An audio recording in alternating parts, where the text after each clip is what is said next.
What is up, everybody? So we actually have some Packers football tonight. It's been a long while since we've seen the Packers actually play a real-life game, so I'm very excited about this. And there's lots of different things to look out for tonight, so I want to sort of discuss a few of these things. The biggest thing of tonight that I'm personally going to be watching, maybe you guys have other things higher on your mind, but for me it's Jordan Love, because we know Aaron Rodgers will not be starting tonight, which makes sense. He hasn't played in preseason since like 2018. Which I think is smart. You know, you don't want a player like Aaron Rodgers to go out there, get injured. He knows what he's doing. He doesn't really need the reps.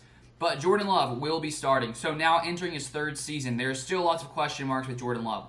We saw him play in 2 games last year versus the Kansas City Chiefs versus the Detroit Lions, and he definitely struggled in those games, didn't look amazing.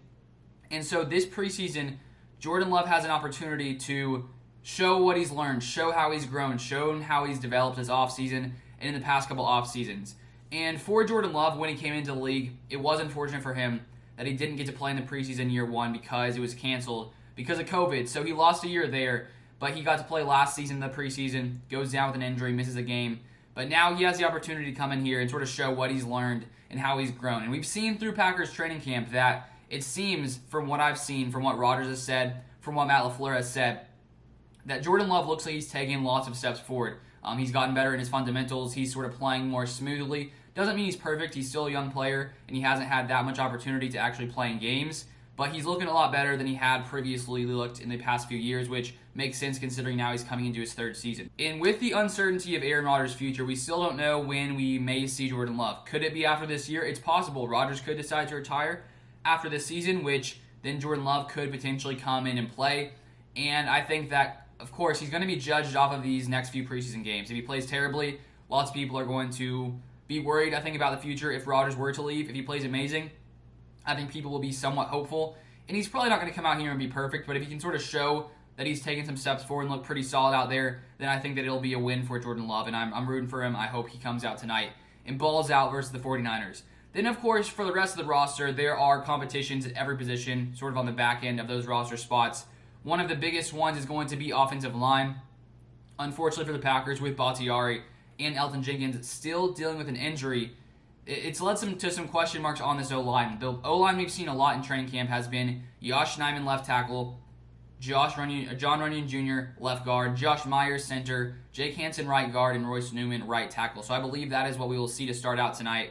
And then we've seen Zach Tom come in at right tackle, 4th-round draft pick, and Royce Newman kick back to right guard. So I'll be watching the O-line tonight to sort of see how they look, because when you miss, 2 all-pro tackles in Bakhtiari and Jenkins, it definitely hurts your line. So I'm hoping that because the Packers have invested so much in the offensive line, that they'll be able to sustain themselves until those guys hopefully return sometime soon, which we don't exactly know when. I showed a video a couple of days ago of just how good Elton Jenkins was looking, running around some cones. So he looks good to me, but we'll see how long until he's actually able to come back. And then Bakhtiari, we just don't know what's going on there. Very unfortunate he's still dealing with those injuries and hasn't been able to fully return. So hopefully he'll be back soon, because when those guys are back, this O-line will be probably one of the best offensive lines in the NFL. Until that point, we don't exactly know. We'll have to see what these guys are going to do and how these young guys play, but I'm pretty hopeful that they can play well. So then the next position I'd say is wide receiver. So we've seen Romeo Doubs dominate in training camp, and tonight we're going to see, can he translate it into a live game, which I see why I don't think there's any reason he wouldn't. So I'm excited to see Romeo Doubs tonight in live action, actually get to see him play, and hopefully him and Jordan Love can build that connection. Because if Rodgers is gone eventually and Jordan Love is here, it could be Jordan Love, Romeo Doubs, Christian Watson, which, who knows, maybe they become one of the better QB wide receiver duos in the NFL. I can dream, so hopefully that happens. But that is a wide receiver position. Of course, we have Samori Toure, 7th-round pick.